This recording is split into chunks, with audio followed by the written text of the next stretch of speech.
रब्बना इरहम लना या रब्बना।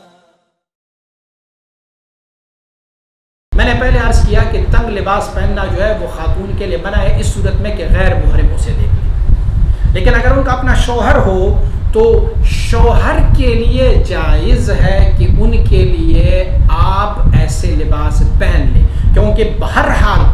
खातून को ये चाहिए कि वो अपनी शौहर की अट्रैक्शन अपनी तरफ ले, उन्हें अपनी तरफ मायल करे किसी भी तरीके से। और अल्लाह रब्बुल इज़्ज़त ने हमें हुक्म फरमाया कि ये औरतें जो है ये मर्द के लिए ऐसी है जैसे उनकी खेतियाँ। तो मर्द को चाहिए कि वो अपनी खेती में जैसे भी आना चाहे वो आ सकती है। तो खातून जो है हुन्ना लिबासुल लकुम व अंतुम लिबासुल लहुन्ना, ये खवातीन अपनी शौहरों के लिए लिबास है और शौहर जो है वो अपनी खातून के लिए लिबास है। तो शौहर और बीवी के दरमियान इस चीज़ की मुमानिअत नहीं की जा सकती, क्योंकि अल्लाह रब्बुल इज़्ज़त ने फरमाया मर्द हज़रात और खवातीन मोमिन उनका हाल क्या होता है, वल्लज़ीना हुम लिफ़ुरूजिहिम हाफ़िज़ून इल्ला अला अज़वाजिहिम औ मा मलकत अयमानुहुम फ़इन्नहुम गैरु मलूमीन। अल्लाह रब्बुल इज़्ज़त ने फरमाया हुआ है कि वो लोग मोमिन मुसलमान और या ख़वातीन जो मुस्लिमात होती है वो कैसे हैं कि वो अपनी फ़र्जों की हिफाजत करती है या करते हैं, मगर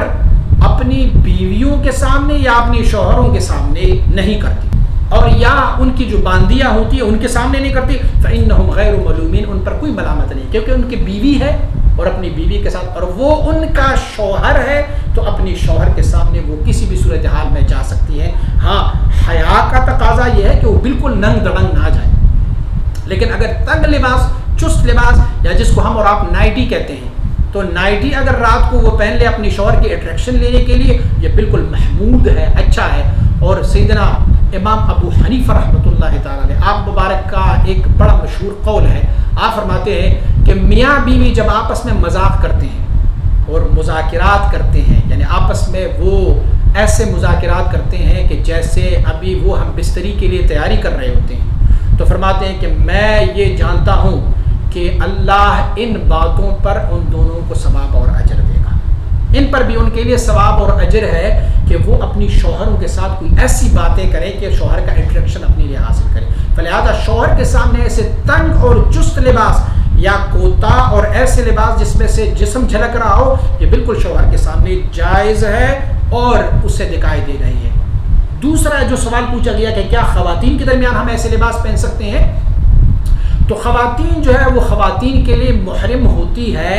लेकिन सिर्फ उनका जो जिस्म है जो नाफ से लेके घुटनों तक होता है और उनके चस्ट, सीना और उनका